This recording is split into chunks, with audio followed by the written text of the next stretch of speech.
room up right now.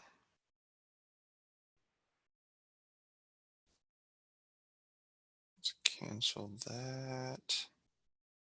All right. What's going on, everybody? Welcome back. Welcome back. We'll give it a minute or so here, but I feel like most of the people know what's about to happen right now, and they decided to show up early and be on time today. So that's good. Welcome back to another episode of the Virtual Baseball Coaches Summit. Glad to have everybody here today. And as this room's filling up, we'll give it another 30 seconds or so before Coach Trosky takes the floor. Let us know where in the world you're at and what level of play are we working with here. We got quite a few youth coaches in on some of these calls earlier, so that was really good to see. I know we've had a good mix on the high school side, college level. Let us know what we got. Got Zach in Miami in high school coaching over there in Florida. Welcome in, Zach. Todd, welcome back in Lincoln, Nebraska. 9 and 12. Big Todd. Big Todd, yes, sir. Big Todd. Travis in North Carolina, we got high school over there. 9, 10, 11U with David and a high school assistant, private instructor. Loving it. 13, 14U with Rich. Brian's 13U. Frank, we got 16U in Toronto. Welcome in. Jason, a youth coach out in Trenton, Missouri. Welcome in. Isaac, we got high school over in Wisconsin. Suburban Philly, Ed's back in the action for a high school coach. Loving it. It's a pretty good mix here. So I'm looking at a lot of high school, a lot of youth, that 10, 12, 14 range for you, Coach. So you guys know what the deal is right here. I don't even need to introduce this man. Nate Trosky, welcome on. Thank you, Kyle. Pleasure to be here. Good morning. Today's the greatest day the world's ever known, Kyle, and tomorrow is going to be even better. So let's go. It's time to eat. Hey, tell me a little bit about what you've been doing. Have you done some podcasts this morning? Are you doing them throughout the day? Yeah, we've had we had 3 this morning. So wow. Yeah, just had a quick break right before this one and got 3 more after you today. Let's go. Wow. Yeah. Full day. Good job. Full week. That's great. Super. How about you? I know you've had quite a bit of attention going on with since the shutdown. You've been kind of ramping things up with some of these other videos and such. Yeah, I've been talking a lot. I've been writing a lot, having a little more time to kind of articulate thoughts and ideas for training and player development.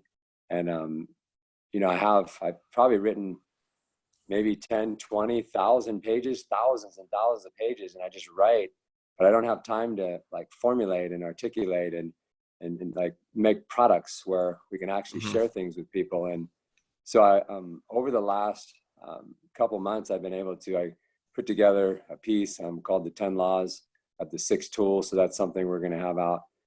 It looks like this week, and it's going to be a free booklet on the 10 laws of the 6 tool. And there's going to be 50 total, but we're going to do them in like 10s. So 1 through 10, 11 through 20. And we're going to continue get those out for people to develop themselves as coaches and also their players. So we're excited about that. Very excited. Absolutely. When you're writing, are you typing it out computer? Or you handwrite all your stuff, or you got audio to text? What kind of ways do you go about your writing? Well, one thing that I've learned, I've been coaching for about 35 years, so a lot of lessons to be learned. So if we can save the younger coaches, a lot of times though we give information to the younger coach and they just don't get it because they're young. It's the same with young players. You tell them, maybe the road to travel to maybe achieve the dreams that maybe is important to them. And a lot of times they don't listen, and they get a little older and they say, oh yeah, coach, I remember. So it's kind of like the same concept with young coaches. A lot of times they don't get it. And so some lessons, one lesson that I've learned over the years is don't write it down on paper, because when you write it on paper, you rarely will ever have time to put it in your computer, because we have stacks and books and we have too much to do every day. So once you put it on paper, that's the first stage of not getting it done later. So put it in a file, organize it. And if you put it in a file, it will never leave that file. And you organize it very simply so that you can always go back. So what I started doing is in my contacts, anytime I learn anything, at any time throughout the day, I go right into my contacts and I just start a new file with maybe the key word, like it could be relax or focus or clear your mind or commit. Like, let's just say I heard Derek Jeter talk about goals. Then I'll go right to my contacts. I just click on goals and I just list anything I have. So I have hundreds and hundreds of pages under each category. And it's over 30 years of just learning. I'll hear Jerry Weinstein say something. I'm like, incredible, right? I'll write that down. So then when I go back and read those files, they're there. I don't have to look through papers and notes. And now I can take them, reread them, rewrite them, and now they're ready to go. And I also can utilize them. And everything's done by text and emails anyways. So now you could just cut and paste, drop it in an email and go, or send a text to a kid. So I'd highly suggest that you organize, take the time right now. John Wooden said, if you can't find time right now, how are you going to find time later? And it's the truth. And I never forget that, because every time I don't want to do something, I'll say, I'll do it later. I'm like, John Wooden's in the back of my head, Big John. He's saying, if you can't find the time now, you will not find the time later. So being diligent. And that's one of the components of the 6 tools, the self-discipline and the self-motivation when you don't feel like doing something. But a lot of it too is just wisdom. It's the wisdom of understanding what you will not actually do. So I've been really working hard on not just taking the information and writing it down, but putting it in an area where I can go back to it and revisit it. Yeah, that's really good, because I mean, I just got tons of different notebooks, things scattered around. I write down. I went and got one of these smart notebooks to where I can write it down and then take a picture of it and have it on file, because I like to still be able to write stuff down, because it helps me to just get off my screen every once in a while. I feel like I get too caught up on the screens and like to just stay back in Right. touch with the old school. Yeah. There's a connection with your hands to the paper. You learn also that way too, even just writing it. There's an energy connection through your hands, through the paper. You have to think about it, and then you write it. I mean, it's powerful, and that's what we need players to do more of, is writing down how they feel, lessons learned. I've been doing that in the batting cage. During practice, they actually have to have their journals. The guy gets out of the cage, it's like, how'd you feel there? He goes, Coach, that was one of the best rounds I've had. I go, hey, grab your journal, write it down. How are you feeling right now? What was your process to get there?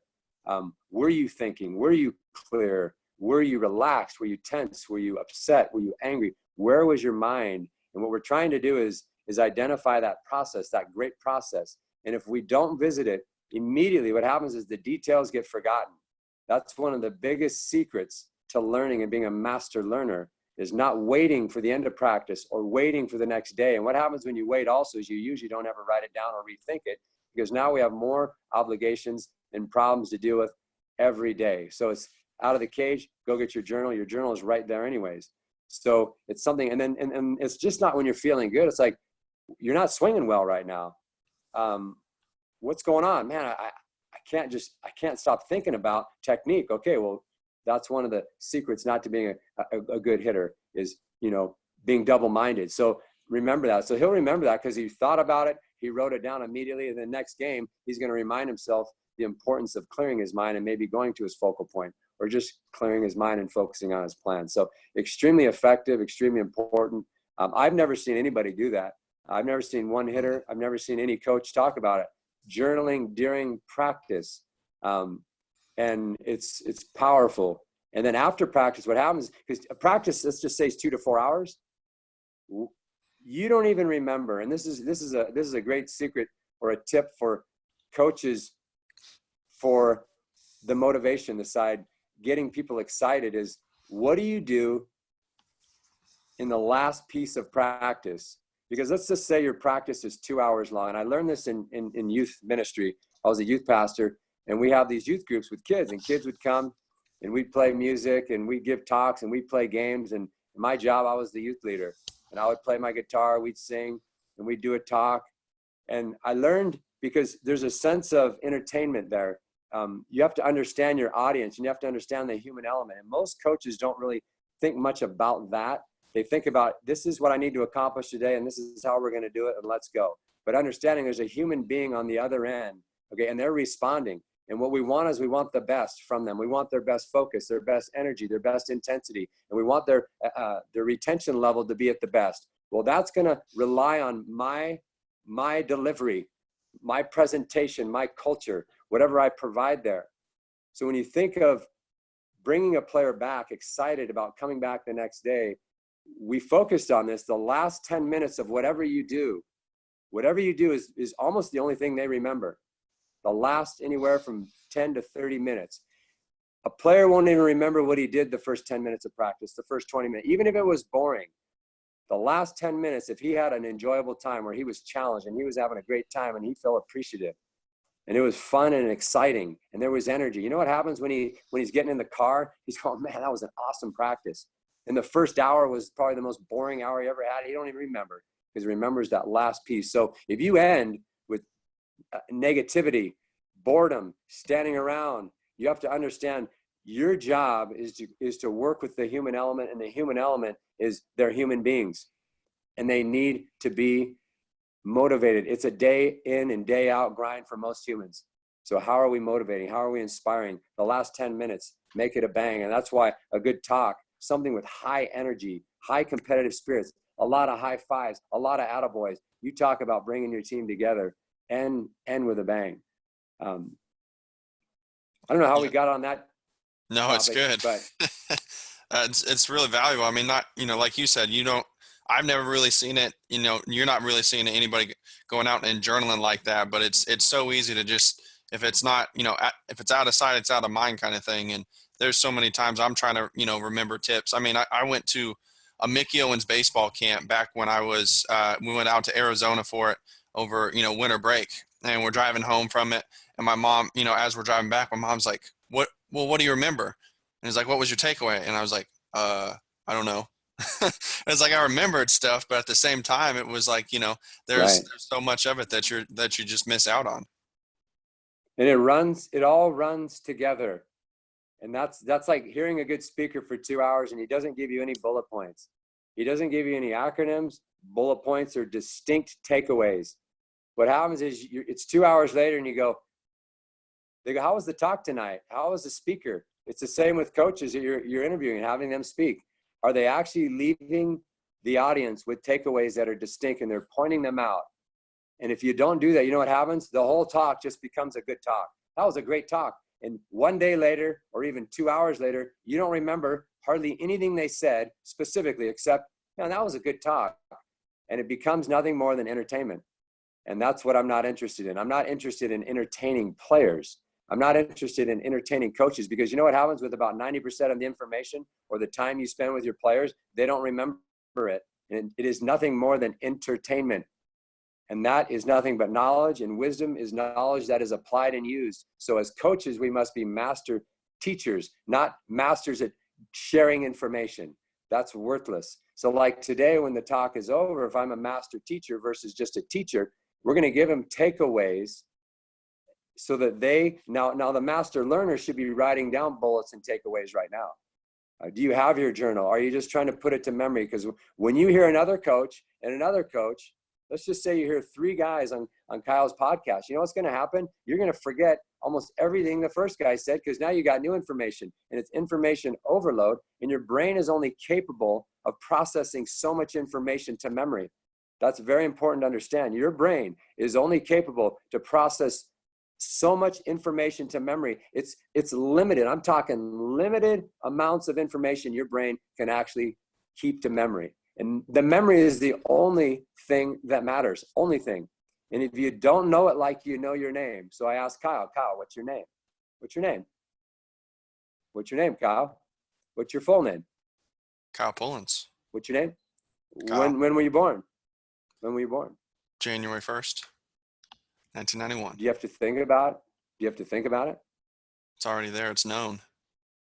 It's known because it's been put into your brain so many times. When you're a little boy, hi, Kyle, hi, Kyle, hi, Kyle. And you're like, I'm Kyle, I'm 3, and this is my birthday. You said it like 400,000 times. You'll never forget it, and you never have to think about it. So anything that's important to you, you have to know it like you know your name. It needs to be unconscious memory, but your mind is only capable of so much memory at a time. And if you don't write it down, and if you don't revisit it over and over, it becomes nothing more. I call it parsley on the plate. Restaurants put a little piece of parsley, a little nice piece of flour, something on your plate. It has no value, nothing. It's just there for appearance. If you want to apply, it can't be parsley on the plate. It has to be partaken. You have to take it in the mouth. You have to chew on it. You have to think about it. You have to talk about it. And that's how you transform yourself as a coach, but that's how you transform players. So getting them to journal in the moment, they will never, because if they go do defense, now their mind becomes consumed with defense. Then they go sit down and you say, now I want you to write down about your hitting experience 35 minutes ago. You know what happens? They're going to lose the majority of all the detail. And the detail is what separates. Right now, what are you not thinking and what are you thinking? So my nephew I hit with a lot. We've been writing down everything from his process to his physical process, to his mental process, to his mind space, to his game plan, to his approach. And the goal is for him to become a master hitter, is for him to know himself unconsciously, consciously. So if I ask him, what's your game plan? He doesn't have to think about it. What's your approach? What's your mindset? What's your attitude? What's your process? What are your hitting checkpoints? He should be able to say it like he knows his name. Now we hit every day for anywhere from 2 to 4 hours. We have long workouts. But if I asked him, and I noticed with him, I would ask him, what's your approach? He's got to think about it. That's a problem. When you're in the game, the only thing you want to think about is competing. And if you haven't prepared your mind right, you know what happens? You're going to compete like a bonehead. You're not going to compete with wisdom. You're not going to compete with what you need to compete at the highest level because you haven't prepared your mind. So he's learning to memorize and to master. So now he can repeat his process day in and day out. He knows who he is. He knows when he's at his best. So the two keys for him, I asked him, and he journaled the other day in the cage. I said, man, that was the best round I've ever seen you take. I said, what was your mind space? What were you thinking? What were you not thinking? He said it was simple. See it well and hit it hard. I said, there's your process right there. See it well and hit it hard. That's all he needs. Now, that process literally could take him to the big leagues because there's a lot of big leaguers with that same approach right there. Then he has another piece to it. Get a good pitch to hit and don't miss. So he owns it. Now, every time I ask him when he steps in, before he even steps in the box, I say, what's your approach? He says, my approach is to see it well and hit it hard. I go part 2. He says, get a good pitch to hit and don't miss. Okay. Then I say, what's your goal? So if I ask him round 2, what's your goal? He says to be 100% on time with my A+ swing. That's my goal. See, your body seeks to accomplish what the mind thinks and pictures. So if the mind has nothing in it, you know what happens? The body is just running around confused, just running. And you can't repeat consistency. You can't, because the mind needs to focus. The question is what is it focusing on? So find when you're at your best, what are you focused on or what are you not focused on? Write it down, own it, learn it, master it, repeat it over and over and over. And what you'll see is when you're in a slump, when you're struggling at any time, you're not repeating your process. Alan Jaeger had a tweet the other day. He's a great buddy of mine. He says, today is game day. It's just another great day to master your process. See, the opponent is not the opponent. The opponent is you. It's you versus you. You're competing against yourself, period. That's self-mastery. If you master yourself, the opponent doesn't matter. The opponent doesn't matter when you master yourself. And if you commit to a process, but if your process isn't great, and my nephew's process is great. It's simple. A great process is simple, and it's something that ignites you day in and day out. Muhammad Ali, his process when he was a young boxer, and he was so successful, arguably the greatest boxer in the history, his process was simple. When he was preparing for his fight, he was preparing for the guy that stole his red bike, the guy that took something from him that was really important. And that red bike, when he was 12 years old, was everything. It was his world. It was his red bike. And he gets out of that store, and you know what happens? The red bike is gone. And he went to the police station, and the policeman owned the boxing gym down the road. And he says, Ali, you can't kill the kid. You need to come down and learn how to box. So Ali goes down and he learns how to box. And he became the most dominant boxer of all time. And every time he stepped in the ring, you know what his process was? It was very simple. That guy stole my red bike, and he was hot and he was on fire, fighting with intent. That was his process. Everybody's process is different, and it needs to be very simple. Joe DiMaggio is very simple. Joe, one of the greatest players of all time, he visualized every game, no matter if it was cold, hot, winning, losing, it didn't make any difference. He said, every game, there's a boy that's going to come for the first time to see me play, and I want him to see me give my best, period. That was his process. And every time Joe stepped on the field, is all he cared about, there's one kid that's coming, and I want him to see my best. And that's what gave him the intent. It doesn't matter. It's simple, but you got to know your process and you got to own it. And most players, if you ask them, how do you get your mind right? You know what they're going to say? Let me think about it. No, sorry. That you already can't get your mind right if you're incorporating thought. Because if you have to think about it, your mind isn't right. As an athlete, it needs to be unconscious, spontaneous memory. And that's how you enter the zone, the flow state. But we don't prepare our minds so that when we are unconscious, we're successful and effective and powerful, because the mind has to be prepared constantly. That is a key. And we're not doing a good enough job of that as a coach. And I would say the same thing for myself. I'm learning to be the master in that area. And it's taking time. And I've been working on it for years and years, and becoming much more effective at it. About 2 months ago, we were in Texas and we did a camp. Actually, it was probably more like 4. Time goes fast. We're in Texas doing an infield camp. And one of the guys there, he was a major league pitching coach. And he goes, hey, Nate, do you mind if I help? You know, it was a 2-day intensive, one of our Monjero Trosky infield camps. And it's basically about 12 hours in 2 days. And his 2 boys were there. And after the camp, you know, he said, I really appreciate, you know, the opportunity, man. He goes, I actually learned a lot. I'm a big league pitching guy and I learned a lot. He says, and just your approach with getting these kids to accomplish what you want them to accomplish is another level. He said, hey, can we stay in touch? I said, heck yeah, we can. So we were talking, and we talked the other day, and I said, he said, oh, what's going on? I said, I'm working on a piece to help pitchers repeat. See, the problem with pitchers and every human being is we have the human element we're dealing with, and we're dealing with distractions and drama. Drama is nothing but distractions. Constantly. And your mind is the master of being distracted. Literally the master. And your emotional state goes up and down according to the situation and circumstance. So right now I'm a pitcher. The first inning, we scored 2, okay? So when I go back out on the mound, we're up by 2. So now I start to get comfortable. Oh, we're up by 2, right? So my intent goes from a 10 to an 8. And I don't even know it. It's because I'm human, right? So then what happens is the first pitch is ball 1, ball 2, strike 1. I walked the guy. Why did I walk the first batter? It's simply because I lost my focus and my intent, because I don't have the ability to repeat, because I'm dealing with distractions and drama and the human element. And I said, well, think of a pitcher that throws 9 innings.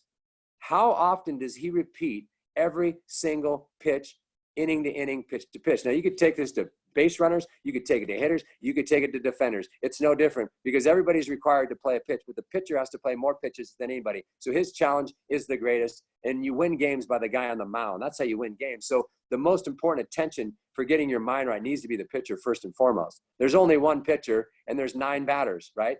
The pitcher's going every pitch. Every batter's getting anywhere from 2 to 4, then it's the next batter, the next batter, the next batter. So you can get away with having some guys that don't have their minds right. But if that pitcher's mind isn't right, you got no shot. And my one nephew is a pitcher, and I'm going, how can we help him be at his best at all times? That's the only thing that matters. He doesn't have to win every game. The key is that he's at his best, at his absolute best. And if he has the self-discipline, and I give him the tools, first it begins with the tools. We're going to give you the tools, which most pitchers don't have the tools. That's why we're creating what I'm going to tell you in a second, because we don't give them the tools. We just assume that they're going to figure it out inning to inning, pitch to pitch, because we either gave him a talk in the beginning of the year, or, man, he's a good pitcher. I don't care if he's a good pitcher or not. Watch Kershaw. Watch David Price. Those guys stink. They stink a part of the time. You know why? Because they can't get their minds right. They have distractions. They have life. They have real life. They have issues at home. When they step between the lines, their mind is not always right. So how do we get our minds right? And I'm talking to the pitching coach, the big league guy, I don't want to give his name. And we were talking, and he goes, man, he said, you're right. And I'm like, and I go, so what is the solution? Because, yeah, we can identify all the problems we want, but if we don't have a solution that actually works, we're just wasting time talking about it. And I go, I have a solution. I go, can I run it by you? And I go, let me know what you think. And can you help me maybe make it better? And he goes, yeah, why don't you tell me about it? And I said, first, let me just ask you, how many big league pitchers have their minds right? Major league pitchers. And I'm going to ask you that question, Kyle, and I'm going to give you more details in a second because I want to see what your answer would be. Okay. How many big league pitchers? Okay. This is kind of a generality for all players, but he's a pitching coach in the big leagues and he played 10 years professionally. Okay. And I go, how many have their minds right? And we're not talking one game out of their, how many starts? 30? We're not talking 10 out of 30. We're not talking 20 out of 30. We're talking 30 out of 30. If they're pitching 100 pitches per average per game, we're talking 95 to 100 pitches. They are committed and locked in. Now, we know everybody's human. And we know everybody's going to take one pitch off here and there. It doesn't matter who you are. Scherzer's going to take a pitch off because he's human. But his bounce back better be quick. And he better get back within 2 pitches. You know what's going to happen? Because he's going to be out of the inning. He's going to be sitting on the bench with another guy on the mound. Okay? So I asked him, okay, what do you think he said? Or what do you think it is? The percentage of big league pitchers that minds are right. 162. That's 162 games. And when they're pitching, what are they getting? Roughly 30 starts. What do you think? I mean, maybe 5 to 10% of the guys out there. I'd probably say even like bullpen guys probably got a better chance of doing it. He said 10%. He said these guys are all over the place. So that's a really good answer. I'm pretty surprised you nailed it. He said about 10% of the pitchers. So if you got a 12-man staff.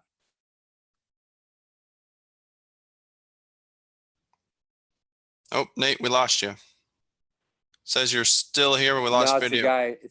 Now you're back. No, someone's calling me. Okay, we're good. Someone's calling me. So if you have a 12-man staff, okay, that means about 1 to 2 guys are really locked in. So yesterday I was talking to the Chicago Cubs scout, a good buddy of mine who was a 10-year Division I pitching coach. And we were talking about this. And he was going to hang out with his buddy who's a big leaguer. One of our buddies, Scott Erickson, who was a 20-game winner with the Twins. Okay, he goes, yeah, I'm going down to Scott's house right now. I said, cool, man. He goes, what are you working on? And I told him, I told him I was talking to so-and-so, the pitching guy, you know, and he goes, what do you got? And I go, tell me what percentage. So you told me, you nailed it. He said about 10. Now, obviously some teams, it could be 30, right? The teams that win the World Series, they might have 5 guys, right? But the average or the teams that are struggling, it's like 1%, right? 1 to 2%. So I asked him, I said, what's your opinion? He goes, I think about 30.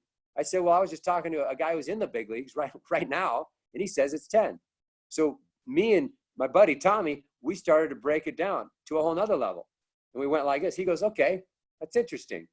He goes, so we started to break it into 3 tiers. We went tier 1, tier 2, tier 3. Now, he played, and he just got off the golf course, okay? So don't let me lose my train of thought because I'm going to go in a couple different directions, but it's all going to lead back, okay? So the 10%, and then the 3 tiers. Okay, now,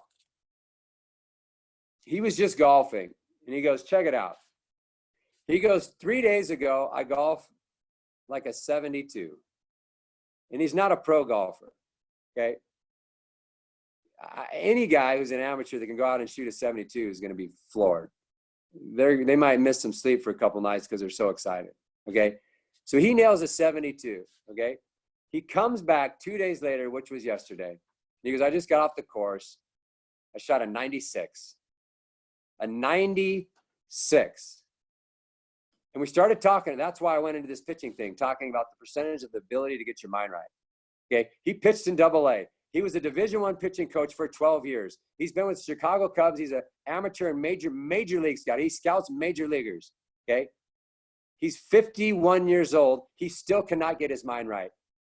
He went from a 72 to a 96. I go, what's your process, Tom?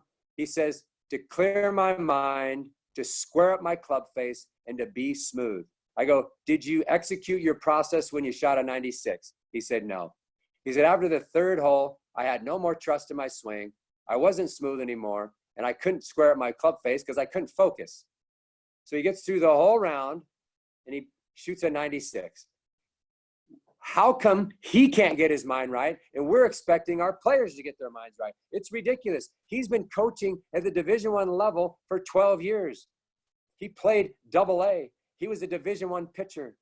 He's been scouting for 10 years at the major league level, and he can't get his mind right. And he said, man, it's really hard. You know why he can't get his mind right? Because he doesn't practice. Everybody practices their curveball. Why is your changeup right? Why is your curveball right? You know why it's right? Because you throw it. The only reason why you have a good changeup is either you were born with it, that's a tiny percent, or you work on it every single day with changeup catch. Lengthening it out, arm speed, finish, right? You get in the game, you got a plus change. That's why, because you practice it. Nobody practices the mental game. It's like this tiny percent. And just sitting on the ground and breathing, I'm sorry, is not going to do the trick. It'll help you a little. That's one piece. That's just, now you cleared your mind. The question is now, what is your intent? What is your game plan? What is your attack? And if you don't have a game plan, if you don't have attack, if you don't have trust, if you don't have commitment, if you don't have the next layer, the breathing just relaxes you and clears your mind, period. That's just one. If you go in the box, relax with a clear mind, without intent, without focus, without a game plan, you're not going to hit. You can't hit at all. So where's the rest of the process? And then understanding the individual. And every individual has a different process to success because every individual has a different fear. We're conquering the fear of the individual. His fear was very simple. He said, I'm always worried about what people think. That's my problem. That's why I couldn't get out of AA. Could you imagine? Because he had that problem when he was 6, 8, 10, 12, 20, 25. He still has it. He's 51. It doesn't change unless you work on it. And if you don't identify it, then work on it and have a simple strategy and work on it daily. That's training the brain and that's tricking the brain. You first have to train it and then you trick it. You're tricking it as you train it because you have an insecurity and every single human being has an insecurity. And that insecurity will hold you back. And if it's not addressed and worked on daily. And his insecurity is still with him right now. He cannot get his mind right. Imagine a 22-year-old pitcher, 25-year-old pitcher in the big leagues. Imagine an 18-year-old. Now, you're not challenged when the stage isn't big.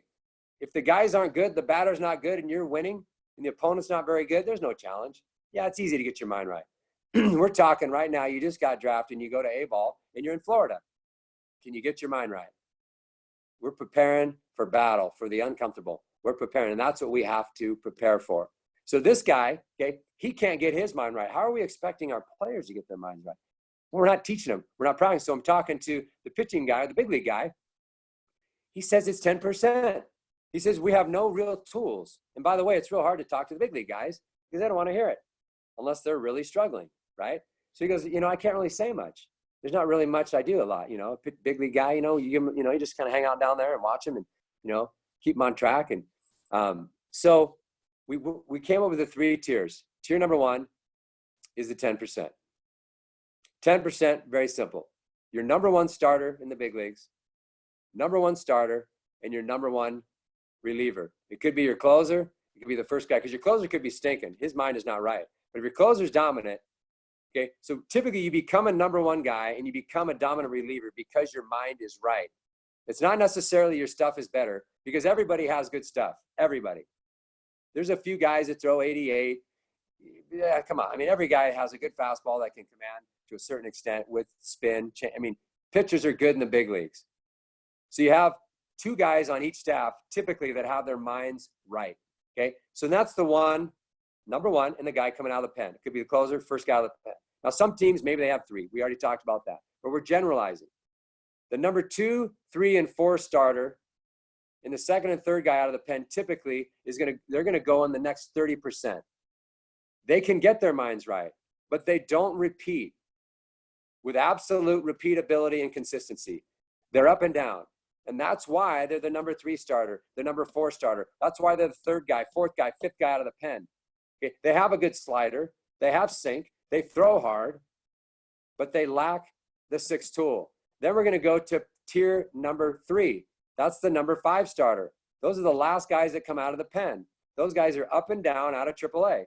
They're AAA, big leagues, up and down, released, independent ball. Why? They cannot get their minds right. So the simple thing that we were creating is for pitch to pitch, inning to inning, get your mind right. It's very simple. It's a wall mantra. It's so simple. I'm going to explain it. And the key one is to be simple. So you walk over before you cross the line, before you leave the dugout. Right now it's inning number 1, inning number 3, 5, 7. It doesn't make any difference. When you leave the dugout, you walk over to the sign. It's a wall plaque. It's a wall sign. The first piece is nothing but a dot. It's a dot, and you just go over there and you clear your mind and you be like water. You clear. It's a blank canvas. You remove anything you were talking about with your buddies. Who knows what they're talking about during the game anyways? The person in the stands, who came, who's watching. They're talking about all kinds of stuff. The key is that your mind becomes a blank canvas because you're going to paint the picture that you want to see that inning, and you're going to get your mind right before you cross that line. So you clear and you blank the canvas. You relax. You be like water. Then the next little box right next to it, it says, fear nothing, fear no one, I can and I will. Fear nothing, fear no one, I can and I will. Then the next box is a hand. It's a print of a hand on the wall. And in the middle of the hand, it says commit. It says commit. And before you stick your hand on that print, you're connecting and you're making a commitment. You're holding yourself accountable. And you stick your hand right in that handprint. It's like Notre Dame tapping the sign as they come out to the tunnel. They're connecting. They're connecting. They're connecting. They're connecting. You're connecting. And you connect. You just filled your mind with fear nothing, fear no one. I can and I will commit. You put your hand right on the handprint, and then you say whatever you want, your trigger phrase or your trigger word. I can't be beat. I'm a big game hunter. I'm the best pitcher. I'm the best pitcher. I'm the greatest. I'm the greatest. I commit. I commit. Whatever it is, I'm the bulldog. Whatever it is to get your mind right. And when you cross that line, you're in the mind space, in the place you need to be. And your job is to repeat that pitch to pitch, inning to inning. Now, when I come back in, I have a specific routine. We're not going to go through that. But when I come back into the dugout, I just don't sit down and start chatting about my buddy's girlfriend and how we're winning and how our buddy hit a home run in BP the other day. I mean, it's just nonsense. Because if your mind is left empty, you know what happens? It starts to wander. So you sit in the dugout. It's a 15-minute inning. The pitcher, he's talking about all kinds of stuff. Oh, it's the third out. He runs out, and you're wondering why. He throws ball 1. He gives up a double on the first pitch because his mind is not right. He's not locked in. So you have a exit and enter routine, and it's all about routines, and that's a process. And you start to help these players because let me tell you something. These players do not have it together. And I think that's one of the most important things for coaches to understand. They don't have it together. They don't. Big leaguers struggle. One reason why they're in the big leagues is because they're the most talented and the most tooled, and they're working with their inefficiencies and their insecurities. Randy Johnson, for the first major part of his career, he was terrible. He wasn't good. Simply, Nolan Ryan taught him how to think, period. The masters think different. Greg Maddux, 8 and 18, he stunk. Greg Maddux, Hall of Famer, the greatest, he stunk. Sandy Koufax, he stunk. Nolan Ryan, he stunk. Look at all their numbers. Look at them all. It takes time to figure it out, and they don't have it figured out. I'm in the area code dugout for the last probably 17 years, coaching players like Nolan Arenado, Christian Yelich, Garrett Cole, Giancarlo Stanton, Max Moustakas. The list goes on. 70 major leaguers in 7 years. And these are the best players in the game. We're playing against Mike Trout. We're playing against Bryce Harper. We're playing against them all. All of them. That's your opponent, and you're in the dugout with the best of the best. Let me just tell you something. They don't have it together. That's why when the area code games is over, most hitters bat about 150 to about 200. It's because it's a stage. There's 500 scouts. It's uncomfortable. They're challenged now because the guy next to him might be the first rounder and you might be a third rounder. You're going, holy cow, is that guy better than me? Your mind just starts unraveling itself. And if you can't tame it and get it where it needs to be, you got no shot. And that's why guys struggle in the area codes. These are the best players. I've only seen 5 players in 15 plus years dominate with a bat. Most guys are batting. I'm driving down in LA and I pull over. I was like looking for my buddy's place. I was just going to San Diego and I see this sign. I'm like, hey, that's where Mike lives.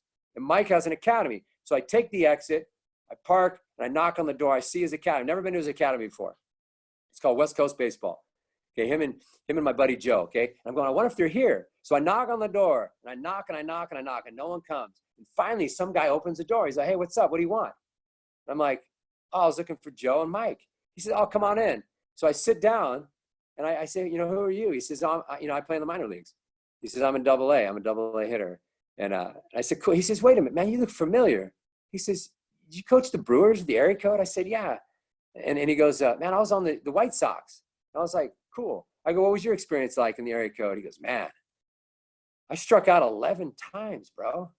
I was 0 for 12 with 11 strikeouts. Okay. They don't have it together.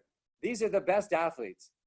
They need help, and we're not helping them. And just because they have big muscles and tools and they look nice in their unis and they got good equipment, we think the internal has it together. It doesn't. Everybody on the outside looks like they have it together, but everybody on the inside is just as scared as you are. And that is a fact. So we need to do a better job. So the idea is the mantra, the dugout mantra. We're talking about journaling. We're talking about reflecting. We're talking about being a master teacher. Now we give our players an opportunity to reach their ceiling, which we don't do a good job of. This country is based on a system. Now I've been coaching for about 3 years at the highest and lowest levels. The lowest, 6-year-old camps, okay? The highest, professional baseball, Olympic baseball, national team baseball, area code baseball, the highest, the lowest, okay? You talk about learning, okay? Why is the success ratio less than 1% of all these great athletes? Okay, there's not a shortage of talent. There isn't. Every single class, there's first rounder, second rounder, every single class. Why do so few people? And I think about every single person that I know, whenever I work at camp, the Stanford camp, the USC camp, I'm working the area codes, all the guys next to me, you know what? None of them made it. It's like less than 1%. How come? Because no one's addressing the sixth tool on a regular basis. They might get a little nugget, they might get a little tip, but it must be addressed daily. You must train the brain daily. Train it and trick it, and it needs to be a regular habit. Go to the mind gym every day. And this COVID-19 has given me an opportunity to go to the mind gym every day because you don't have to rush out of the house. You don't. And I came up with a morning mantra about 2 years ago. So right when you wake up, it begins with the mantra.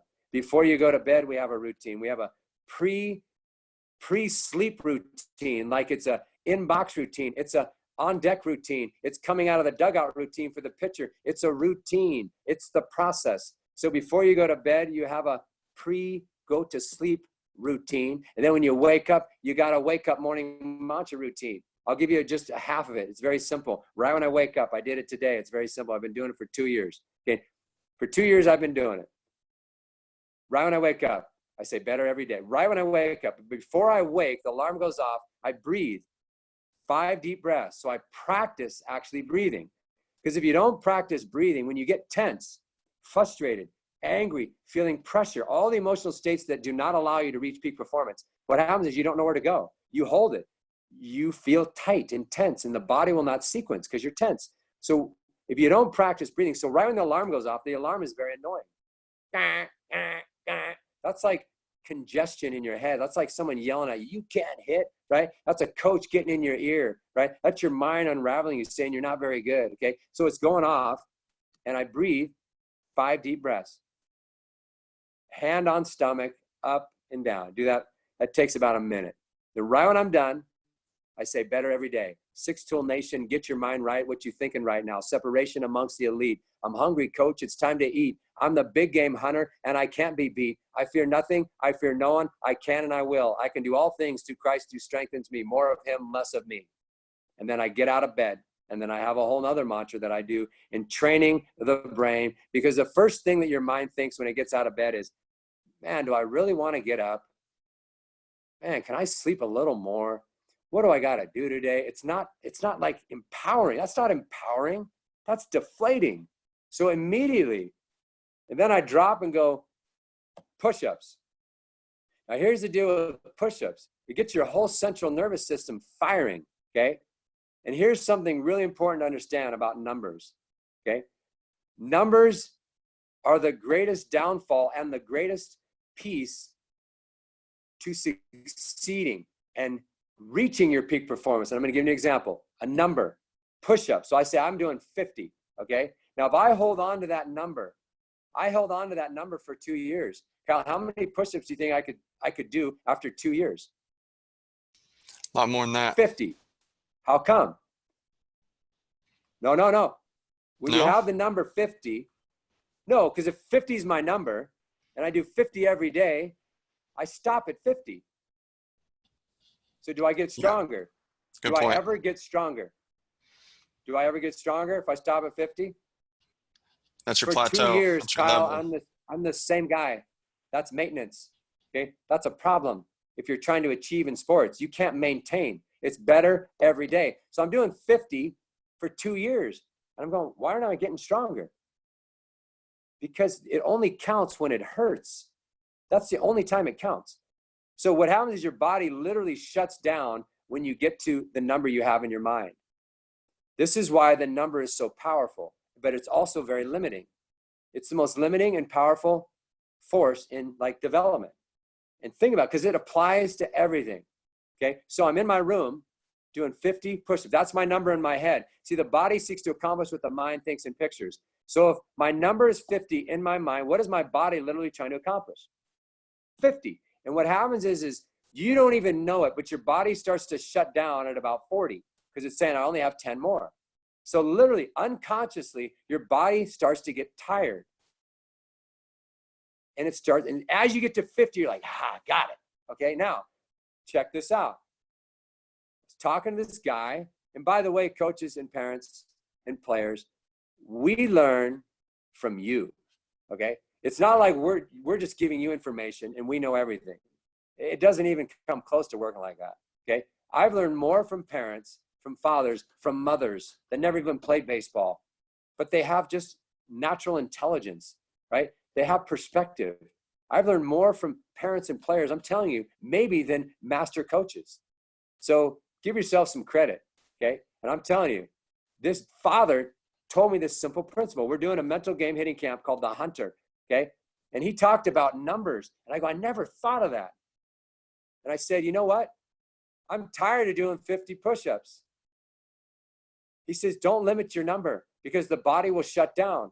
And I go, it's all I teach. The body seeks to accomplish what the mind thinks in pictures. That's the law of attraction. So whatever I'm thinking, the body will literally try to accomplish it.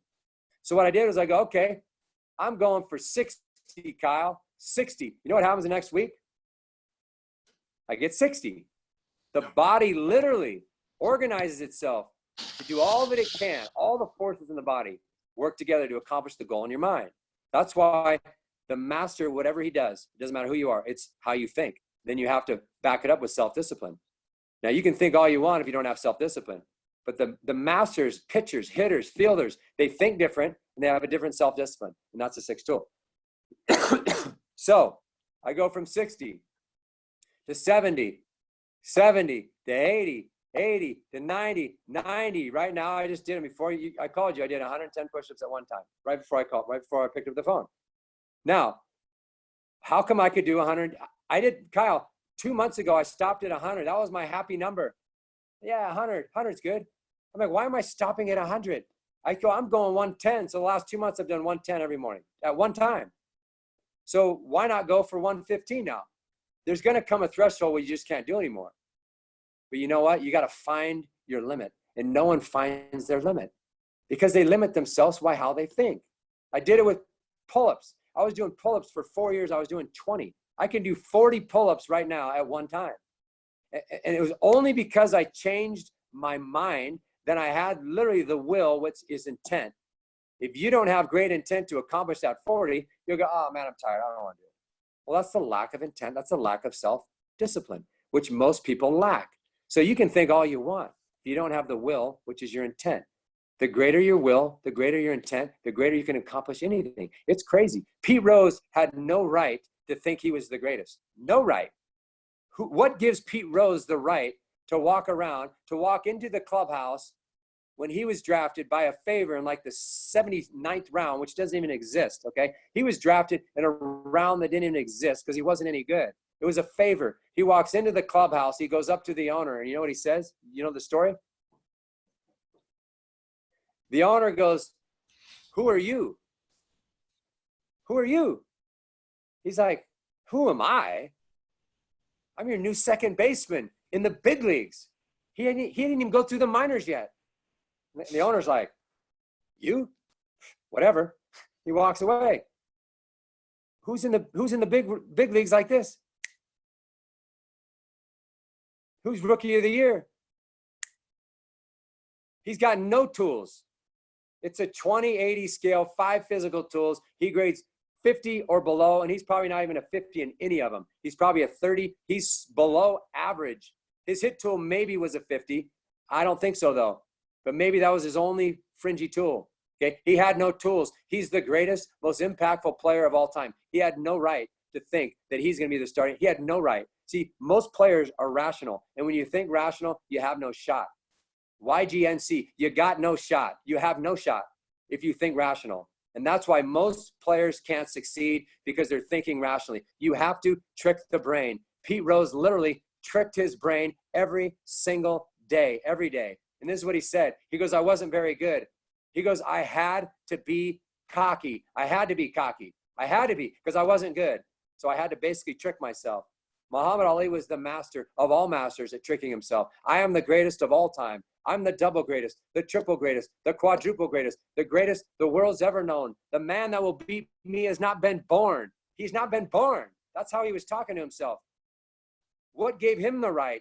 He's 18 years old, walking around saying, Sonny Liston, you're going down. You will go down. You will bow to me. That's what he's I mean, you're going, where do these words come from? How do you even think like that? I mean, really, you're going, I'm not only the greatest, I was the greatest before I knew I was the greatest. And not only am I the greatest, I'm the double greatest, the greatest of all time. I don't know one human being on the planet who's ever talked like that, except the one human being that did it. And why was he the greatest of all time? Because your body literally seeks to accomplish what you're thinking. And the problem is we're all rational thinkers. That's the biggest problem. My nephew, he's a pitcher. He's going into his college scholarship this year in September for the first time. I said, what are your goals? He basically wants to make the rotation anywhere, out of the pen. I says, you are so limiting yourself, because the guy that's the starter, he's not necessarily the best. He's the best thinker. You have every right, buddy. You have every right to be the Friday night guy. If you believe and you have that type of intent, he trains like he wants to make the rotation. But after the last week we talked, I told him, I said, I'm not training with you. I said, I'm taking a week off because your intent is an 8 out of a 10. I can tell you're training to make the rotation. I'm not interested in spending my time that way, because I'm giving you 3 hours a day. I go, I'm not interested. You can go train by yourself for the whole next week. He came back after that week, and he's training like his hair's on fire. He's literally training with the intent in his mind that I'm going to be the Friday night guy. Now, does he become the Friday night guy? Nobody knows. But the body seeks to accomplish, and the mind is the most powerful force. But he's a rational thinker. He's a 4.0 student. He's like, man, I'm a freshman. There's seniors. It's COVID-19. All these guys are coming back. Man, I'm the youngest guy on the team. I'm like, dude, that's weak thinking. Don't think rational, because the body will try to accomplish. The canvas is blank. Paint it. Paint the picture, because whatever picture you paint, the body will do everything it can to accomplish it. And if your picture is gray, if your picture is, I just hope I come out of the pen, you know what's going to happen? Your body will accomplish that. You're going to come out of the pen. But if you seek to be the Friday or Saturday night guy, And that's in your intent. Every single time you step foot in the training ground and you have that picture in your mind, the body will do everything. And that's the most powerful force. And we are not teaching players how to think. We're not doing it. And I'm getting better at it. I'm learning. I'm trying to master this concept because it's everything. It is the game. The Altuves, they're the best in the world. Altuve is not the best athlete in the big leagues, but why is he the best hitter? He doesn't have the best swing. He doesn't have the best approach. He doesn't have the best pitch selection. He doesn't have the best judgment. He doesn't have the best ability to hit to all fields. He pulls outside pitches. He is the best hitter probably in the last 10 years. Every year, he's getting the most hits. Year in and year out. It's because he's like Pete Rose. He's an elite thinker. And if you don't think like that, you can literally train your brain daily. Start with a mantra. Write up a mantra for yourself. I fear nothing. I fear no one. I can and I will. I fear nothing. I fear no one. I can and I will. The mindset is, who stole my red bike? I'm pissed off for greatness. Pissed off for greatness with an attack on every pitch attitude. Train your mind. I'm giving you stuff you could say to yourself over and over and over. And when guys make their bed, I say it begins when you're brushing your teeth and making your bed. Because when you're making your bed and brushing your teeth and doing the dishes and taking out the trash, you know what happens? Your mind is doing nothing. It's just sitting there. It's like the training ground to develop your mind. Imagine going to the weight room in the gym and just sitting there doing nothing. And your muscles are saying, come on, let's get to work. You're like, man, I just want to watch Sports Center. Right? I'm just hanging out, watching Sports Center. 2 hours goes by and you leave the gym. Your muscles are saying, come on, man, train me. But they're not being trained because you decide to do nothing. What are we doing with our brain? You're sitting there brushing your teeth. You're making your bed. You're taking the trash. You're washing your car, and you're thinking about nothing. Hey, think about powerful things. Paint the picture. Visualize. And you know what happens? Think about it. Visualization to me is nothing but painting a picture and seeing it in your head. Not necessarily, you don't necessarily have to even see it because that's really hard to do. You can try, but paint it. And when you have a picture in your mind, you literally can see it consciously and unconsciously. It's like, it's there. I can see it because I'm thinking about it, but I can also see it unconsciously because I put it in my brain. Use your downtime. And what I've been doing with when I do my push-ups, I don't even count numbers. I do acronyms. I go D, C, B, A, G, Y, M, R. My numbers are acronyms. So instead of just wasting my mind by number, what is numbers teaching me? Nothing. So if I do 10 reps, okay, and I go 1, 2, 3, 4, okay, I just did 10 reps. Did I train my brain? Well, only if it started to hurt and I went extra, right? So I trained my brain there. But now what I'm doing, instead of using numbers, I'm going G, Y, R, M, D, C, B, A, B, P. Okay, that's 10 reps. That's get your mind right, decide, clear, breathe, attack, bulletproof. I'm bulletproof. I'm bulletproof. Imagine a pitcher taking the mound and saying that, I am bulletproof. I attack on every pitch. You know what's going to happen? You're going to be in such a great mind space. Your body's going to try to attack on every pitch. Bulletproof. Whatever you put, it doesn't matter. Whatever it is. The point is when you put information in your brain, it starts to go and embed into a file like a computer. And you create all these files, and you want all the files to be full with powerful thoughts. And Ali would do it over and over. I'm the greatest. I'm the greatest. I'm the greatest. I'm the greatest. I can't be beat. I can't be beat. I can't be beat. And you know why he did it all? Yeah. Do you know why he did it all? He did all that. Do you know why he did it? Make sure he was the greatest. Okay. No, this is why he did it. He did it because he was afraid. He was afraid. Just like you, Kyle. He was afraid just like you. He was afraid just like me. He's a human being. The human element is full of fear because fear is the future. It's the unknown. When I'm going into a ring, I do not know if I will win. When I'm stepping in the batter's box, I do not know the outcome. That's what fear is. Fear is the unknown, and the unknown is the future. And that is the greatest problem of the human element. We live in fear. But if you can live in faith, faith is confident assurance. I know I can and I will not be beat. That is seeing the future. That is predicting the future before the future happens, because everybody fears the future. Your job is to predict it already before the future happens. Then you focus on your prediction. And that's what Ali did. And I started to study Ali because I go, this guy is the most confident human being that's ever walked the face of the earth. I mean, how many guys would say this? The man that will beat me has not been born. What does that mean? That's the most powerful statement in the world. That's saying nobody. See, how many hitters think that? How many pitchers think that? Man, Pullins is pretty good. I hope I don't hang my slider, right? See, the thinking, totally irrational, okay? But the reason why he needed it, because he was afraid, just like every hitter who's 0 for 3, just like every hitter who's facing Kershaw for the second time, and he's 2 for 15, he's going, holy cow, I have to face Kershaw tomorrow, right? The mind becomes rational, but you trick and train the brain. And Ali was so scared. He was full of fear. And I learned that. I'm going, the most confident human on the earth was the most fearful. Interesting. That's why he was at such an extreme, because he was blocking out the negative thoughts. Every single human. Mike Trout goes in the valleys regularly, less than most. But if you got into Mike's brain or any hitter's brain, there's going to be some downtime. When he's doubting his swing, he's doubting his game plan, he's doubting his approach, he's doubting how good he is. That's part of being human. And Ali became the master because he tricked and trained his brain over and over. But he just didn't do it, Kyle, like once a week. He did it every day, all the time. And that's how you actually train your brain. I'm the best pitcher. What did Pedro say? Pedro had a simple quote, okay? Pedro was the most dominant pitcher maybe to ever live. They say he was one of the hitters of his era say he was the most dominant. And he was arguably one of the most dominant pitchers to ever walk the face of the earth. Pedro Martinez is 5'10", 160 pounds, okay? Not anymore.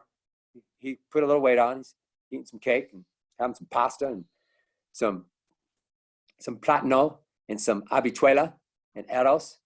I married a Dominican girl, so I know what we eat over there. So Pedro, this was his mind space. Very simple. He said, fear nothing, throw all your pitches with conviction. Fear nothing, throw all your pitches with conviction. Don't worry about results, don't worry about nothing. See, what he's doing is he's countering the human element, because every single human fears results and they fear the outcome, the future, every human. So what is he doing? He's changing his thinking immediately. He's blocking the humanity that comes. It keeps coming throughout the game. Fear nothing. Fear nothing. Throw all your pitches with conviction. How many pitchers are convicted? We just talked about it. There's like 10% that throw every single pitch with conviction. The guys that are in tier 2, they're throwing maybe 80% with conviction. Pedro, tier 1. Scherzer, tier 1, they're throwing probably 98% of their pitches with conviction, 98 to 100. But he has to trick and train his brain daily. Fear nothing. Throw all your pitches with convictions. And this is what he finished with. Don't worry about results. Don't worry about anything. He is countering the element of worry. Kyle, we're all worriers. Parents, worriers. They're nervous. Coaches, worriers. I hope we win. I hope I don't lose my job. It's all future. And that is taking yourself into the future and away from the do. And the masters get to the zone because they're in the do. Pedro in the do, top tier, 1%. Scherzer in the do, top tier, 1%. Bumgarner setting all the playoff records and World Series records. He's setting records that have never been set before, ever. Bumgarner, this was his mind space. Get outs. Get outs. See, he's focused on the do. If you're on the mound and you're totally committed to getting outs, you're thinking about nothing other than getting outs. So your body will organize itself to accomplish getting outs to the best of your ability. Well, if you have a good ability, you're going to pretty much shove. And that's what he was doing. He was shoving. He was so focused and committed on getting outs. Not, I hope we win. I have a runner on third. All the drama and the distractions. So training the brain, tricking the brain, the morning mantra before you go to bed, creating a routine. Extremely important. The routine before we go to bed is simple. I'm not going to go through it because I think we're running out of time. Where are we at? Yeah, I have a call with Dan Gable, Olympic gold medalist. We're going to do a talk tomorrow on Facebook Live with Trosky Baseball 247. Dan Gable is the greatest of all time. Okay, Dan Gable is the greatest of all time. Gold medalist. How many people do you know that won a gold medal? First and foremost, he beat the Russian. He beat the angry, fierce Russian in the Olympic Games. He was the first American to win a gold, beating the bad Russian. Then he goes to college and he wins 14 national championships. Kyle, do you know who's second in national championships in the history of college sports? Do you know who's second? Did you know, Kyle, that nobody knows who's second and nobody even cares? Did you know that? And nobody cares even the second year. So nobody cares who won the World Series last year. Nobody. Can you name who won the World Series 3 years ago? Without thinking about it? Yeah, I had to think about Who? it. I said the Sox off Okay, the how top about of my head. 5 years ago? Ooh, 5. Yeah, I got to think about that one. Not Okay, Cardinals. so here's the deal. So it shows you that you really don't care. Okay? If it's not the Giants, I'm not worried about it. Yeah, go Giants. Let's go. But the point is nobody really cares. There's all they care about is the type of person you are, really, ultimately. What kind of teammate are you? That's all anybody cares about. No one cares. Nobody cares at all. And we get so caught up in all the stuff that we think matters. Be a great teammate. Anyways, I'm going in another area. But, the point was this, Dan Gable. Oh, this is the point. I go, you don't know who has the second most championships in the history of college sports. The greatest is Dan Gable. 14 national championships. Second, see, nobody even knows that Dan Gable has done that. I guarantee that you did not know that. Guaranteed. If I asked you, what did Dan Gable do in college sports? I guarantee you went to know. And I can ask every single guy that's listening. They went to know neither. He won 14 national championships. Who's second? John Wooden. How many did Big John win? Big John Wooden. He won 10. Dan Gable won 14. Are you kidding? So anyways, we're going to have an opportunity to spend some time with Dan. We talk in a few minutes to prepare for tomorrow. But this is what we're going to talk about tomorrow. The lack of mentoring. Why so few people, we said it's about 99%, whatever they set out to accomplish in sports, do not accomplish it. It's the greatest disparity of all. Now, we know there's only so many spots. We understand. Not everybody can play in the big leagues. But let me tell you something. The guys that had Division I talent, there's a huge percentage that don't play Division I. There's a huge percentage of guys that have talent to get drafted that do not get drafted. There's a huge percentage of guys that have big league talent that don't play in the big league. It's like, it's off the charts. And what we're learning is that it's the mentorship. It's the daily mentorship. And the laws of the six tool that we'll have out next week, and we'll give them to you, and you can give them out to all your listeners. Okay, the laws of the six. It's a very simple booklet. It's very simple. I'm going to give you one law. Okay, I'm going to close with this. Okay, I'll give you the first 3 laws. Okay, there's 50, and this book has 10. They're life-changing, changeless, undefiable, undeniable, unopinionated, timeless, changeless laws of the universe. Okay, I didn't make them up. I wrote them, but I didn't make them up. If you live by these laws, it'll literally transform everything you do. We're not holding our players accountable enough, and our players and coaches should memorize these laws. Law number 1 is the law of the process. The law of the process. To anything and everything, there's a process to succeed. And in order to succeed in a specific area, they must find, learn, own, and execute that process one day at a time. One day at a time. The key is first find a great process. See, great players, achievers, they have a great process and they execute it with self-discipline and self-motivation and self-control daily. Now, when you ask a player, you say, what is your process? Let me just tell you something. Most players do not have a great process. They just show up to the yard, take some hacks. Then they'll show up 4 days, 1 week. The next week they show up twice. Then they go skiing for 10 days. Then they go hang out with their girlfriend. You know what happens with that kind of a process? We'll go now to the law of mutual exchange. The law of mutual exchange, also very simple. You receive in life in direct proportion to what you give. The more you give, the more you receive. If you want to be in the business of receiving, you must be the CEO of giving. You must be the CEO of giving. How much are you willing to give and give up to receive and achieve what's important to you? So what happens is players, if I'm going to give a lot to going to the lake and give a lot to my girlfriend and give a lot to playing video games, you know what happens? What happens to my baseball? I'm not giving a lot to the game. And my process is not just one tool. It's just not hitting in the cage. My process is 7. It's the 5 physical. It's the 6 tool, mental makeup and character. And it's the 7 tool. It's rest and relaxation. It's family time. It's your spiritual time. Okay. The 7 tools. Now that's your process. How much are you giving to your process? That's the law of mutual exchange. Then you have the law of unintended consequences. What's left unintended goes unintended. And what's left unintended will diminish and decline. Whatever you leave unintended, whatever it is, it will diminish and decline rapidly. Identify what needs to be attended to and attend to it regularly. Finish with this story, okay? We're getting ready to play Team USA at Cal State Fullerton. We're the area code, we're not the area code, this was the Brewers scout team made up of a lot of area code players from the Milwaukee Brewers. First rounders, second rounders, this team was stacked, okay? We're playing Team USA. I remember Biggio was right above me. I was sitting in the dugout, I look up and Biggio was right there. His son was playing on Team USA, and we're getting them ready to go play in like one of the world championships. And we're obviously an elite player. A lot of our players are Team USA guys, top draft guys. So it was a good game. And there was a pitcher that I talked to my boss with the Brewers. I said, hey, there's a guy that plays in Southern California I know well. And I said, can we get him on the scout team? Last outing was 89 and 91. Good slider, good changeup, and he throws strikes. He's a strike thrower. And he says, we need a guy for that Team USA game. So why don't you invite him?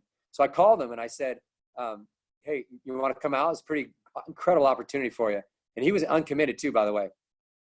So it's like 10 days away from the game. And we're rolling into Cal State Fullerton. I literally drove 6 hours from Monterey, California to get to the game. He comes in, I see him saying hi to the guys. He comes in the 5th inning. It's like a 1-1 game. He comes in the 5th inning. He's throwing 84 miles an hour. And he gets absolutely shelled. He gives up like 4 runs in 1 inning. And he comes off the field and he sits in the dugout. Okay? And I'm like, dude. I'm about to lose my job. Literally.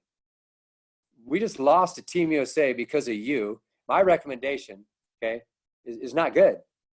Because I recommended you. You should be 89 to 91 sitting, touching 92s, plus command. I go, what happened? He said, oh, man, I went camping last week. He said, my family, we don't go camping a lot, but we went camping for 7 days. I go, did you play catch? He said, no, not really. Yeah, no wonder. The law of unintended consequences. What's left unintended will diminish and decline rapidly, and it happens fast.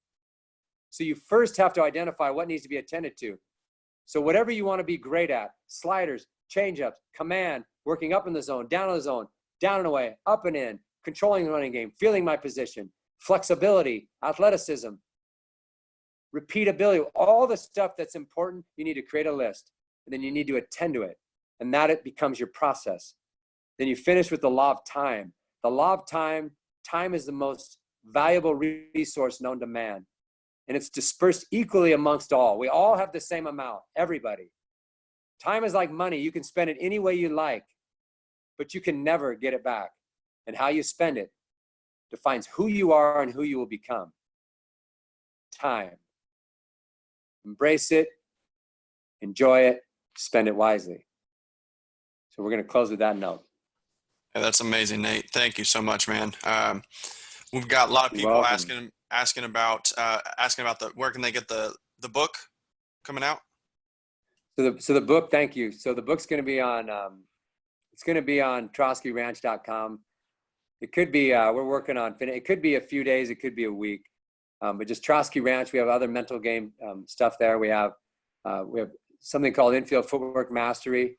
And if you're an infielder, you have to get this. It's an absolute. There's nothing like it. I've been working on it for 30 years. I've been studying footwork for 30 years, literally. How do the feet work? It's 36 plays an infielder makes. Series 1, 2, and 3. If you want to be the master on the dirt, you have to have master routes, first steps, footwork. It's all there. It's unbelievable. We break it down like it's never been broken down. It took me 30 years, 30-year project. So Series 1 is out right now. It's extremely reasonable. Series 2 is coming out, I believe, tomorrow. We have the lockdown training series for all you guys that need training right now at home. It's stuff that you can do at home. It's a whole month calendar with a video attached to everything we ask you to do. So your son, your players, your team, your high school, college, this can be used for everybody. It's stuff that we use with all my elite guys that I train, and also the young guys, or the guys that aren't necessarily advanced guys. It's the lockdown. It's a 2-hour program every day. Throwing stuff, upper body strength, it's all body weight stuff, core work, arm care, fielding work, hitting stuff, dry work. A lot of it's dry, a lot of it's mental game. It's amazing. That's extremely reasonable too. It's called the Blue Collar Lockdown. And then the booklet's going to be called, the booklet is called, I'm getting a call. I need to take this in 2 seconds. The booklet's going to be called, it's just the 10 laws of the 6 tool. And we're going to have 50. They're going to just keep coming out. And they're life changing. My last challenge for all you guys is memorize, put to memory, repeat, take your downtime and wasted time when your brain is just sitting there like in the gym waiting to be exercised, and memorize over and over and over. You become what you think about. And the greatest of all, the carpenter from Nazarene said, as you think, so shall you be. Get your mind right. Thank you, Kyle. Appreciate it. Thank you, Nate. Thank you so much. And everybody, I know a lot of people are asking about this. Replays will be up at the end of the day. Baseball.coachesclinic.com/replays. You can go back and see everybody, all our speakers, and watch those. Those are going to be free for now until the end of this week when we're wrapping up the summit. And then we've got 3 different charities set up. You guys can get lifetime access to all of the replays. And you just pick whichever charity that you want to donate to. It's $59.99. And after we finish up the summit, we'll bundle them all up, put them together, and send them out your way. So thanks again, everybody, for checking in. I know this is a great one. And Nate, thank you so much for coming on and dropping it like it's hot, like you always do. Jake, yeah, it's just go to the website, baseball.coachesclinic.com. You'll see it up at the top. It'll say replays up there, and that's where you'll get access to all the replays. You can see everybody else that's gone in there. So just on our website there, it's right at the top. So again, thanks everybody. I got to pop on to the next call, and we will see everybody on the next one.